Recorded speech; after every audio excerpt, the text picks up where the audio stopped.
All right, guys, welcome back. I'm actually stoked to bring this video to you guys today. I put a ton of time into this one. I'm going to show you why I'm really excited. No, this just isn't the delusional trade down again, double trade down mock draft.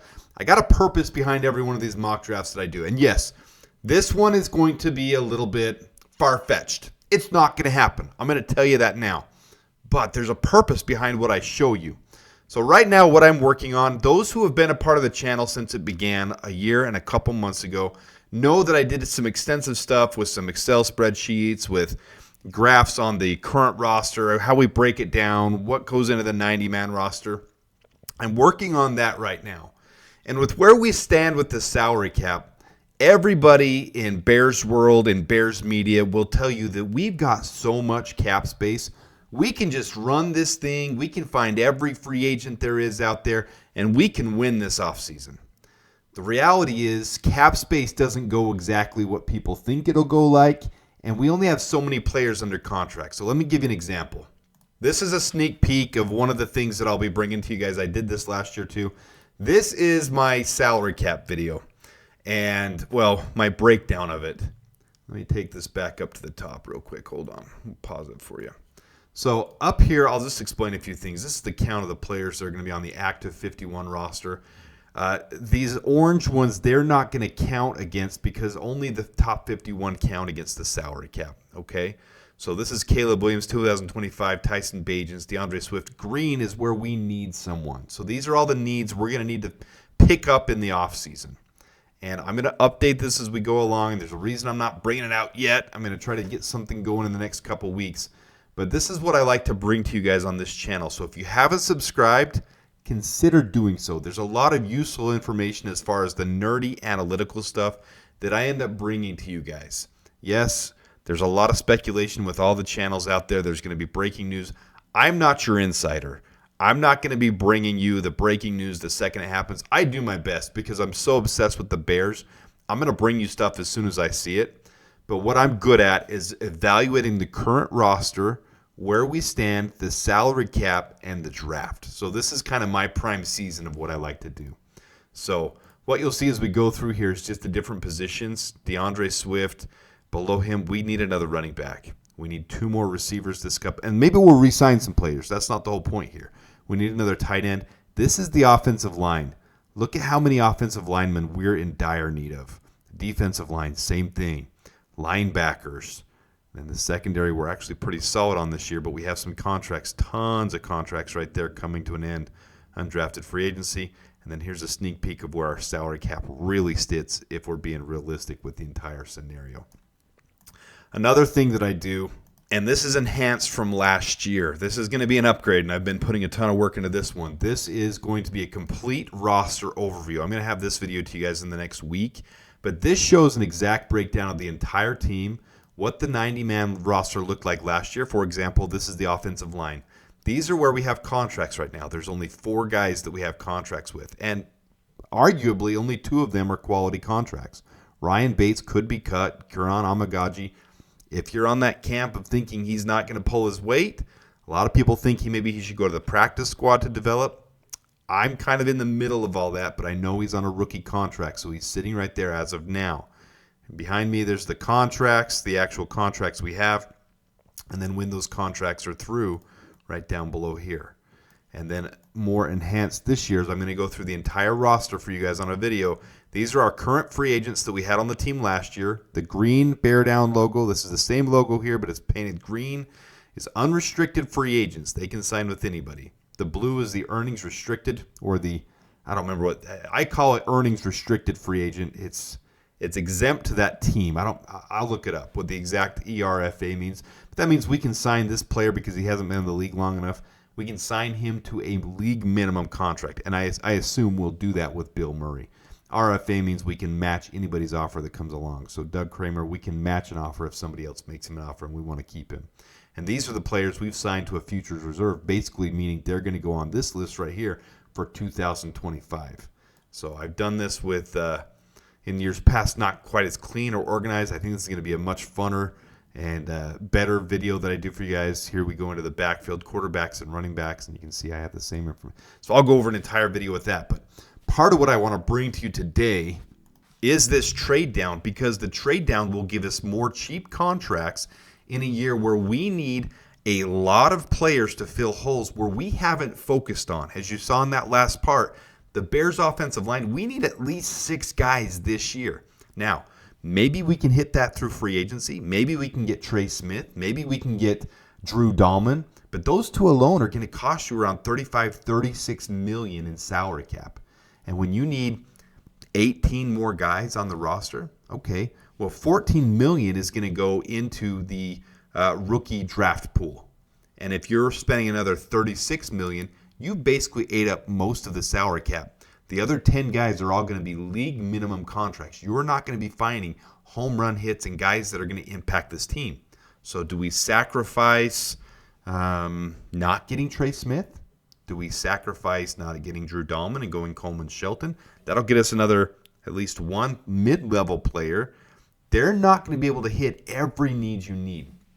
So with this video, I'm going to show a double trade down scenario that it's realistic as far as the values, but it's never going to happen. The Bears are never going to pull this off. For one, you've got to have two to tango. You've got to have two teams that are willing to do this. Now, you could probably find that in the right scenario, but then you have to pass up on certain players that you've got at the top of your board.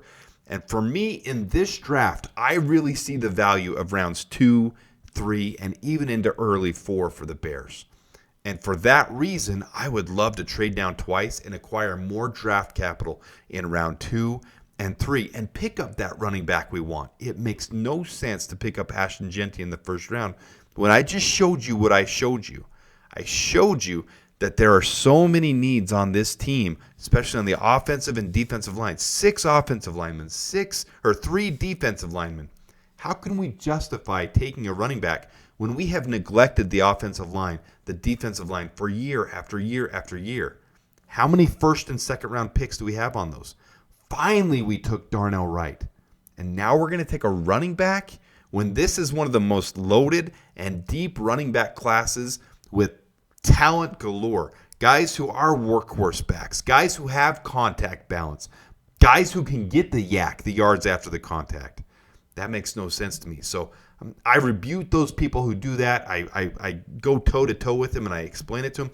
I think they're just excited and hyped about the new shiny toy of Ashton Jeanty, but it makes zero sense for the Chicago Bears and where we are.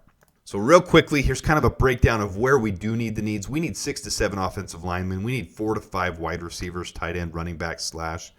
We need 3 defensive linemen. We need 1 to 2 linebackers or defensive backs.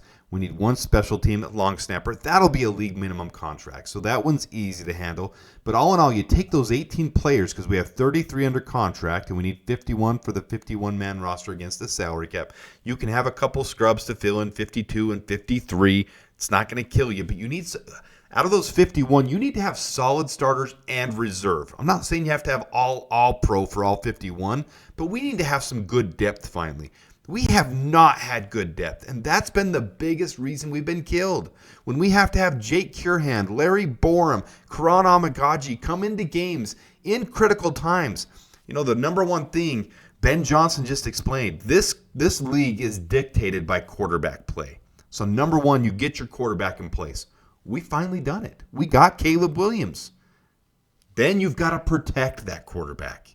We didn't have that last year. As injuries set in, as we had issues with Nate Davis or Ryan Bates or whatever going on, and then we had to start players. Matt Pryor started all year, but then you got Jake Curehand and Larry Borum starting for several games. It doesn't equate to success. We've got to focus on that. So if you take those 18 players and you divide that by what we need out of there, is $3.9 million per contract. Okay, so if you're going to spend 22 on one, it significantly brings down the rest of them. Well, it's nice that in the draft, 8 players will be drafted, combining for $14 million of that. Okay, so around $1.567 million per contract on that first rookie year on the average for them. Well, that'll bring that average for the rest of these 10 up to about $6-ish million. So that kind of helps. But if we trade down in the draft and acquire more draft capital, it doesn't trade the value here a lot because you're trading out of number 10, which is one of the most expensive spots. Trade that down to 22. Trade 22 down to 27. All of a sudden, you're picking up 2, 3, 4, 5, 6 more draft picks, and your draft capital, your cost, is not going up much. Maybe $1 million or $2 million over the entire draft. Now, you're not going to hit on all 12, all 13, all 14 players.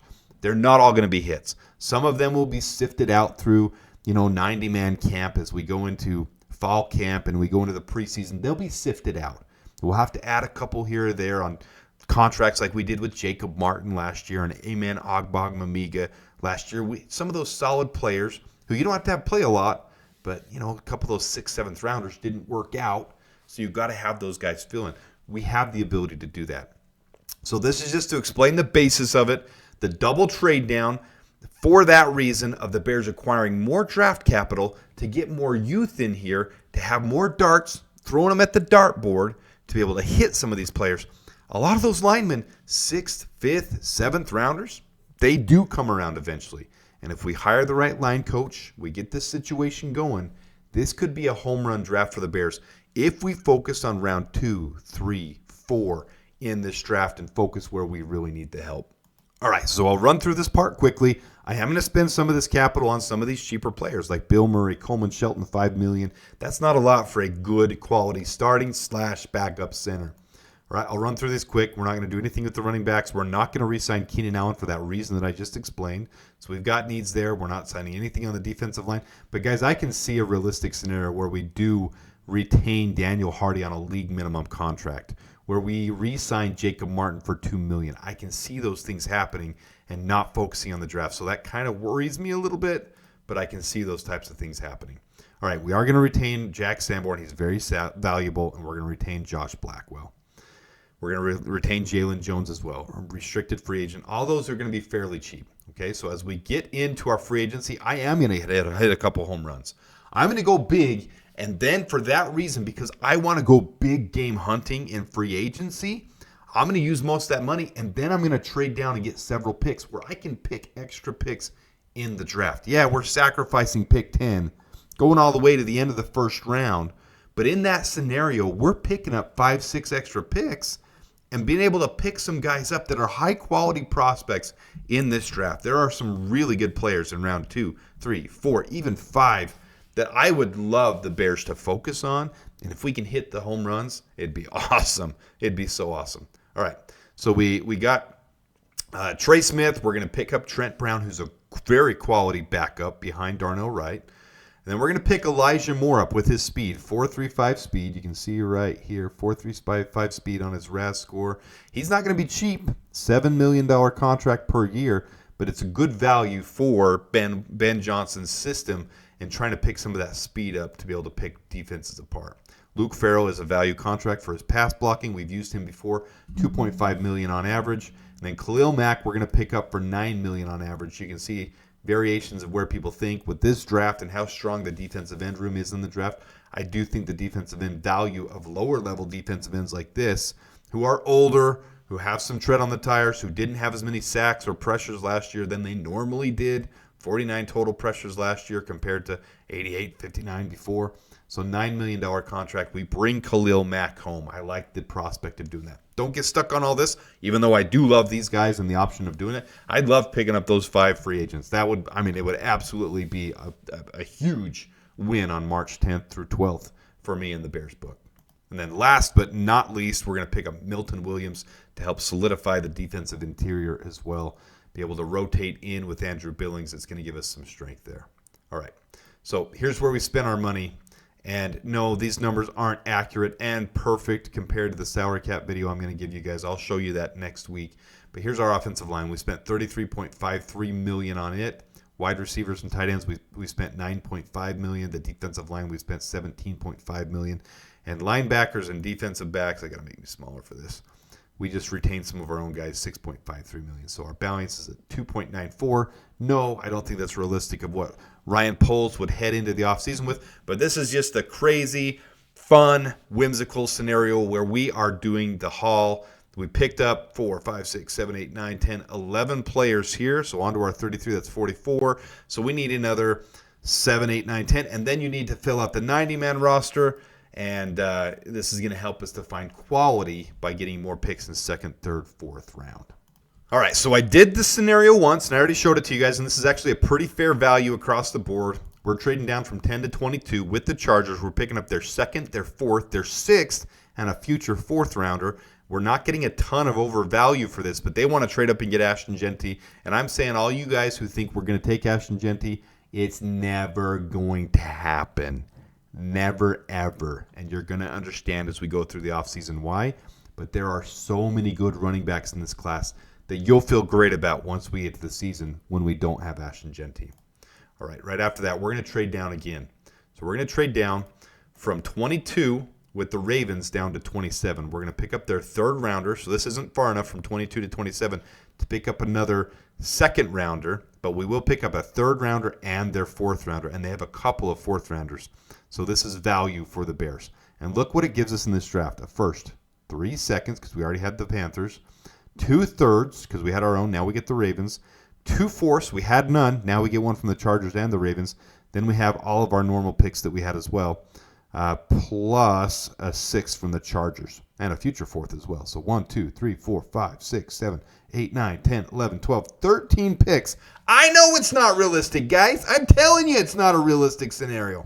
But I would love if the Bears could pull. We would be buzzing in Chicago for years about this draft if we could pull something like this off. And it's possible, but it's really hard as you're the GM to pass up on these guys at 10, 11, 12, 13, 14, all the way down to 27 because you're convincing yourself in your head there are solid offensive line guys down there between 27 and 60 that would fit all of our needs, and we picked up an extra 55th, 91st, 124, 135th. We picked up that extra capital going from 10th. No, this isn't like when we had the first overall pick and we traded all the way down to 9 and we picked up the Hall and DJ Moore. It's not the same value, but this value would give us an extra second, an extra third, 2 extra fourths in a valuable draft where that range, that second, third, fourth range is so valuable. This is what we're going to do with it.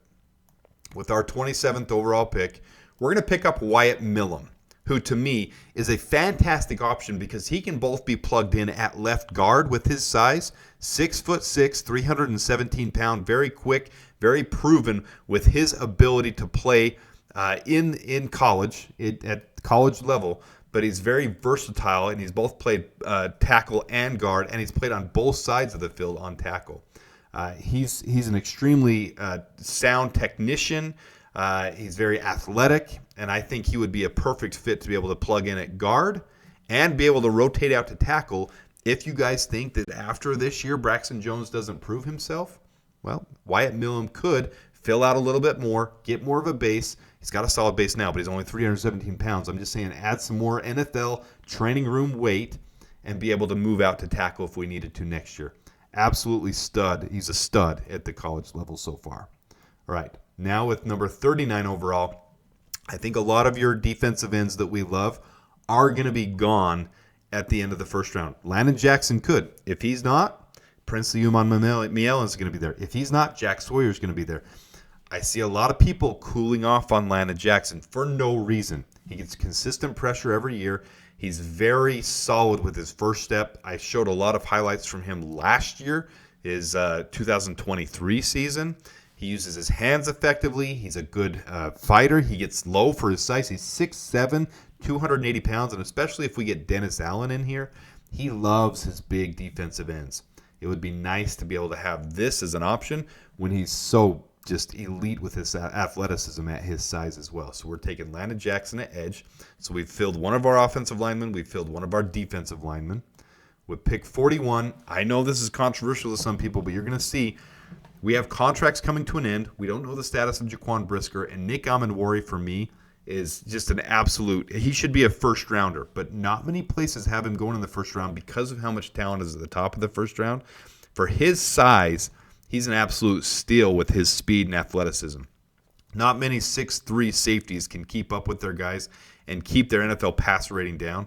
He's got a 35 NFL pass rating against him this last year. He has improved every year, and to me, he is a first-round talent for sure. We're going to steal him at 41 if he's there. All right, now we picked up our extra pick with 55, and this is another one where I'm going to take some of these players. If you guys missed my video where I talked about how we can solidify the future of this team by having players that can fill multiple roles on the interior offensive line, I'm going to take some players here in this draft that fit that specification, where they could possibly try out at guard, they could try out at center, they could try out at the other guard. Armand Membou played right tackle in college, but everyone thinks with his size, his height, 6'3" and 314 pounds, he's definitely moving into guard. He's also a perfect prototypical size with his speed and his athleticism to play center. So to me, if I'm pitting the other centers in this draft, even Jared Wilson, who I've talked so highly on this channel about, I would actually take Armand Membou over him with his athleticism. The only thing is, he hasn't played center. I know that scares a lot of people. You have Coleman Shelton if he's not ready to play center, and Armand Membou can shift over to guard and be a backup guard, can rotate in wherever he needs to. It is really a solid option, guys. This would be perfect for me. He's got frame and length to be able to be any position on the offensive line. So if you have an option to take someone like this that could fill in at tackle if he had to, at guard, at center, I'm taking him at 55 overall. All right, so now you guys who are on the Ashton Jeanty train say, we haven't taken our running back. What are we doing about running back? Well, I'll get to that next. I forgot I put Tez Johnson in here first. We got an extra third-round pick. Tez Johnson is a speedster as well. So, yes, I realize we picked up Elijah Moore. Tez Johnson's one of the quickest in this draft, and he'd be a great slot receiver. 4.33 speed. And right now, he's being projected late third-rounder. If we pick him up at 72, absolute steal for us. I love Tez Johnson in Ben Johnson's offense. Okay, now our running back, who I think is one of the best absolute steals in this draft. 4.35 speed, and he's a workhorse. He's 5'11", only 190 pounds, but he plays over 200 pounds size. He's explosive, and unlike Ashton Jeanty, Dylan Samson, of all the tape I've reviewed, has one of the best lateral steps in this draft. He can literally see the vision of the hole, and he can sidestep like, I'm not going to say like sweetness. I shouldn't say that. But he can. He can sidestep. He can jump. And he can use that lateral movement to hit holes that other players like Jeanty can't get to those holes. Jeanty in college, if he doesn't have a Mack truck in front of him, yes, he can run one or two guys over if they're from Georgia State or Utah State or Idaho. You know, he's not going to run over NFL-level nickelbacks or linebackers. He's not going to run over Jack Sanborn. That's not going to happen. In fact, when I watched him in person play against Jackson Woodard, who was one of the top 100 players in college football this last year and Mountain West Defensive Player of the Year, when he played against him, Jackson Woodard put him on his butt several times. He wrapped him up, and he took him down quick. There's going to be a rude awakening. Now, I'm not saying Ashton Jeanty's going to stink. Not at all. I don't think he's going to be a terrible running back. He's not first-round caliber to me. And if we pick up an extra third-rounder, I'd still put 72 there. That should say third-round, 91st overall. It's the extra pick we picked up. Most places have Dylan Samson going around 100. And that's only around 100, 120-ish. And that's only because there's so many freaking good running backs that are going to go at the top of this draft. Ashton Jeanty, Omarion Hampton, both Ohio State running backs. I mean, there's 5 or 6 that are going to go in the first 1, 2, 3 rounds. I think Dylan Samson should be right up there at the top of this conversation with them. He's got breakaway speed. He's going to run away once he gets away from people. So his breakaway yards are always going to be high. You can see his breakaway yards down here. 59% of his yards breakaway percentage in his first year. And then as he got more and more snaps and got more time in the league. 22 touchdowns this last year is absolutely ridiculous. 1,488 yards, 3.6 yards after contact.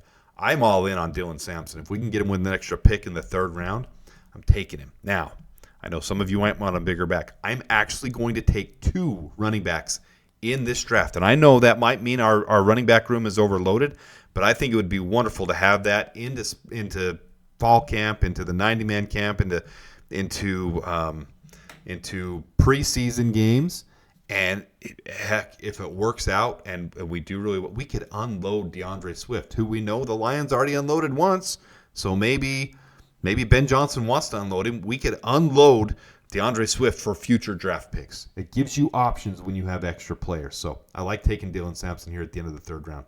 With our fourth round pick, we're going to take Jared Wilson. I still like Jared Wilson. I'm not saying Armand Membou had to be the center. I like Jared Wilson as the starting center. He's got a lot of experience in college. Well, 1 full year this last year, but he was still a backup. He's been a center consistently and over time. He's an efficient run blocker and pass blocker, and he's very athletic as well. So we're taking another offensive lineman, round 4, pick 124. And then with our other fourth rounder, we're going to take Tuten. Bhayshul, I always say his name wrong. Bhayshul Tuten, running back out of Virginia Tech. He's bigger, 5'11". He's only 209, but he's 4'3", 240 as well. He's going to be that quick speed as well, but he runs downhill and he runs guys over as well. He's also going to be super valuable on the special teams, and his hands are just elite out of the backfield. So his 4.4 yards after contact is higher than Dylan Samson's, but they both are special in their own way. And I'm going to take 2 running backs in this draft. I know, it's crazy, but I traded down for all these extra draft picks. We're going to use them on the points of focus where we need them. And there's so many good running backs in this class. If we can take 2 and get away with it, we do it. All right. He's coming up boards. I know you guys know that. You've been watching this channel. You know I started taking him in the 6th, 7th round before people noticed. Now he's getting up on most boards into the 5th round. I even saw one board where he's in the late 3rd round. Maybe that was PFN. You guys who are doing mock drafts, you'll know what I'm talking about. One of them has him extremely high. Most of them still have him in the 5th, 6th round. He's a developmental prospect. Holland Pierce out of Rutgers. Told you his story before. He showed up to college, recruited, 6'8", and he was weighing 420, 430, 440 pounds. They got him on a diet. His transformation over these 4 years, you can see every year. Better and better and better and better. All his grades better and better and better and better, better and better and better and better. Because he trimmed out his body. He's taking it seriously, and I love these guys that are freaking super, disciplined and valuable with their craft. He's taking this seriously. He wants to be a pro, and he's going to be a pro.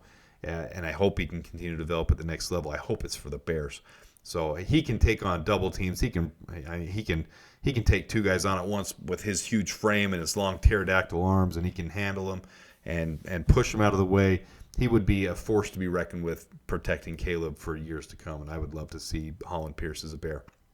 All right, with our first 6th rounder, we're taking Riley Mills, defensive lineman out of Notre Dame.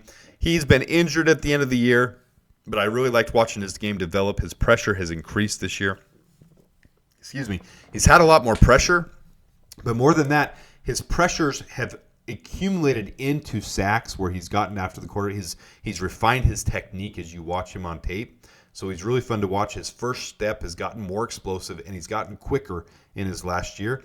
And more than that, even his missed tackle percent and his stops are down. Remember, he got hurt at the end, so he didn't play as much this last year, but his stop percentage, stops are just key plays where you need to stop them on 3rd or 4th down where it's critical. He's gotten more of those. So I really like watching Riley Mills, and I think he can be valuable for the Bears. Trying to run through these because we traded down. We have so many picks. Another one here where it could be one of those guys that line up at guard or center. I'd see Addison West as a center. He's rising boards too, but he played at Western Michigan, a small school. So not as many teams are taking him as seriously, but he's got a really good anchor for his size. So I think putting him at center, competing with Jared Wilson, competing with multiple guys there, finding the best man to come out of it. There's several centers that are good starters in this league that came out of the 6th round. In fact, the best ones in this league came out of the 6th round. So Addison West is someone that I would love to take if we get some of these late round picks. Have 3 or 4 centers. Great. Develop them. See what we got. If one of them doesn't work out, you can move over Armand Membou to guard. Jared Wilson can move to guard. You just saw it happen this last year with Jackson Powers Johnson. Yes, he played both guard and center in college, but these spots are interchangeable depending on how well they come out to the league and how they adapt and play. But this last year, for Addison West, very special. Only 2 pressures allowed on 367 pass block opportunities. Yes, I know it's at Western Michigan, but if you're at Western Michigan, you need to be putting numbers up like this to show that you're NFL caliber, and he did that. So round 6, pick 208, we take Addison West. Now we're taking the guy I talked about before, Jackson Woodard. I'm very high on him. I know. Thing that just came out from ESPN, they ranked their top 100 college football players of the year. And this last year, Jackson Woodard was ranked 75th overall. So I know that's kind of hard to see. We'll see if we can make this big real quick for a second. Boom. 69 solo tackles, 3.5 sacks, 4 interceptions, preseason ranking, he wasn't ranked, so there's kind of the highlight on him. You can see he had 8 pass breakups, 4 interceptions, 4 sacks, and he was among the best in all of college football, not just the Mountain West. So I would love to take. He's a hard hitter. He's exactly what you want at linebacker. So we're taking him with our 233rd pick. And at 240, one that I haven't brought up before that I really watched playing, and now he's getting more and more attention. So I didn't want to be biased because you guys know I like BYU as well. UNLV and BYU are my 2 schools. Now he's rising board, so I'm going to go ahead and take Tyler Batty.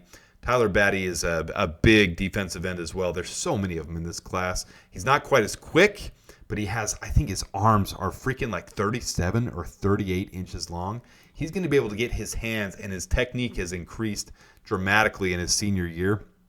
The sacks didn't accumulate, but he got more pressure, and he looked really solid all year. He's a big key reason why the Cougars ended up getting ranked so high at the end of the year. Almost made the playoffs and ended up beating Colorado in the Alamo Bowl. He was a big part of that. So he's a leader.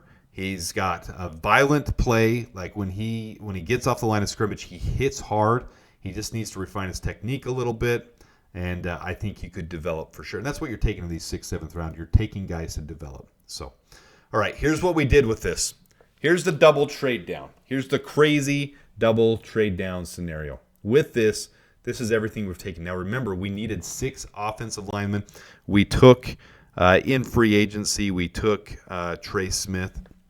But look at all these offensive linemen you got here in the draft. Wyatt Milum, Armand Membou, Jared Wilson, Holland Pierce, and Addison West. And to me, that's huge. And we also signed Trent Brown in free agency. So we've got extras. And some of these guys won't always pan out. And they end up on your practice squad.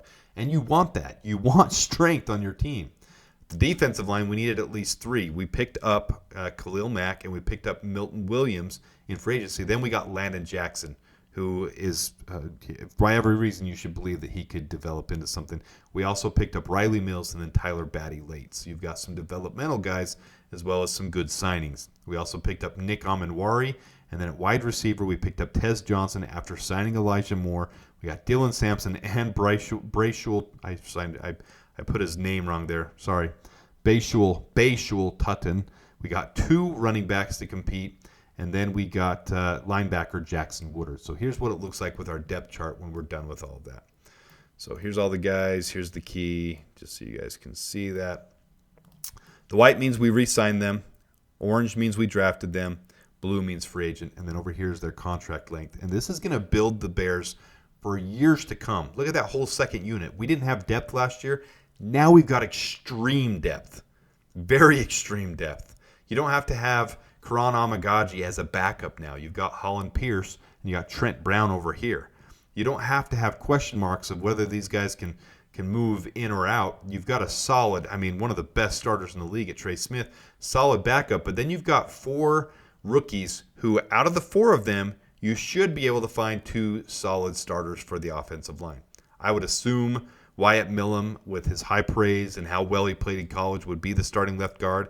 But then you've got 3 options, and if you need Coleman Shelton to start, you can. And it's going to look significantly better with Trey Smith and Wyatt Milum on the side of him.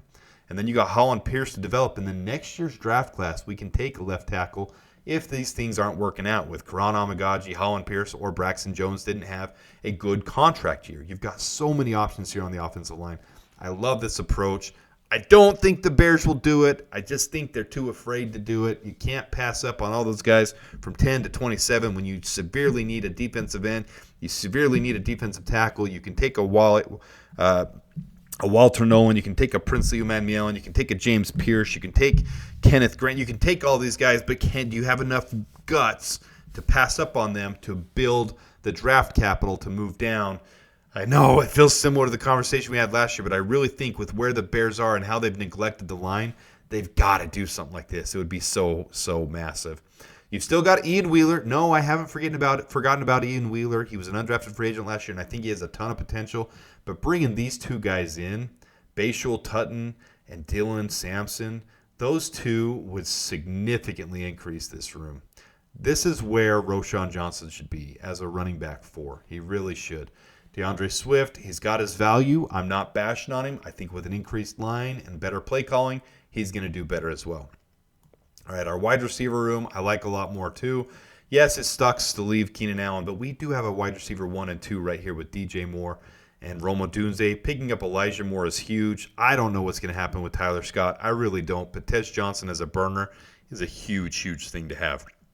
Cole Kmet should be revitalized with a new play caller, with Ben Johnson.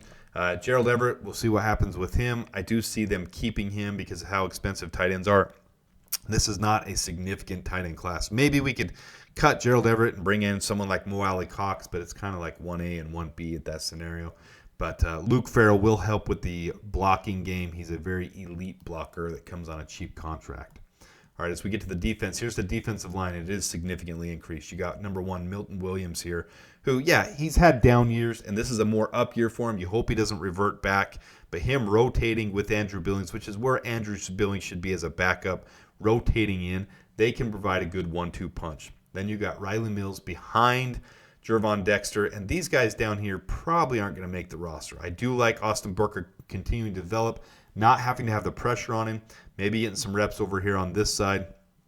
Khalil Mack starting, and then Landon Jackson being able to not have to be rushed in day one, but being able to rotate a ton with Khalil Mack, that's very valuable. Who knows if Tyler Batty will develop, make it in the league, but he's good sized, and he's a good opportunity for him to learn there. And like I said, I don't see Dominic Robinson or Zach Pickens really panning out. So either they get cut or they go to the practice squad or they go somewhere else. Who knows? Maybe someone will take him on a trade. Don't know. But linebackers, we re-signed Jack Sanborn. We re-signed Josh Blackwell. We actually match whatever offer they get. And then we sign in free agent or in the draft, we pick up Jackson Woodard. And then on the secondary, we're going to pick up a huge key piece. Look at all these reds. See this orange? That means their contract is expiring after this year. So a lot of these are coming to an end. Jaquan Brisker, what's going to happen? Who knows? He still hasn't played elite ball yet. He's played very well, but he hasn't played elite, so he's not proven. Picking up Nick Emmanwori is an upgrade day one. You got Kevin Byard as well, Jalen Jones. So I love the idea of this, but more importantly, I wanted to show that the salary cap doesn't go as far as people might think, that there's value in this draft on the offensive line, and we should not be taking a running back in the first round whatsoever. Zero chance of that. So I do appreciate you guys tuning in. I appreciate you guys being a part of the channel. Will this happen? Not likely. If it happened, I will probably freak out more than anybody because I know the value of free agency. I know the value of the salary cap. I know the value of our draft picks. And I know we've neglected the offensive defensive line forever in the draft. And this year we have 8 draft picks. That's actually really nice. The rumor is Ian Cunningham has a potential opportunity to get the GM job in Jacksonville. If he does, we get another third-round pick this year. So there's value there. Maybe then we just trade down once. We have the extra third-rounder. We extract some value out of the Chargers, or maybe it's not that. Maybe it's Seattle at 18. I don't know. Whoever we trade with, we got to have 2 to tango. But if that happens, we get an extra pick for Ian Cunningham this year and next year. So that would be super valuable. But if this does happen, I promise you guys, I will freak out more than anybody because I've been begging for it. We have got to start building through the draft. It's got to happen if the Bears want sustained long-term success. And with Caleb on his rookie contract, getting some of these other young contracts with him while signing some superstars when they become available, like a Trey Smith, is an instant key to success formula of how we manage the salary cap while building. We were told we would build brick by brick, that we'd build through the draft. This is the way that you do that. Like, again, will it happen? I don't know. But I like bringing this stuff to you so it can kind of get your brain thinking, get you clicking. Let me know what you guys think in the comments. I know it's not realistic. You can tell me you don't think it's realistic. I get that. It's not going to happen. But the concept and idea of this is what would make me love to be a GM, to be able to pull something like this off. But it takes some serious guts to pass up on those guys that are, the higher up in the draft, the more blue chip, the more, the highest regarded prospects. You have to pass up on those guys from 10, 11, 12, 13, 14, 15, all the way down. You got to pass up on all those guys. So that's hard to do, but fun to bring this one to you guys. I hope you enjoy it. Please let me know your thoughts in the comments. Share it with your friends. Subscribe if you haven't subscribed. Put on those notifications. I love bringing this stuff to you, and I will continue to bring you guys more. I love every bit of this. So thanks for making this channel possible and being a part of it. With that, da Bears, and bear down.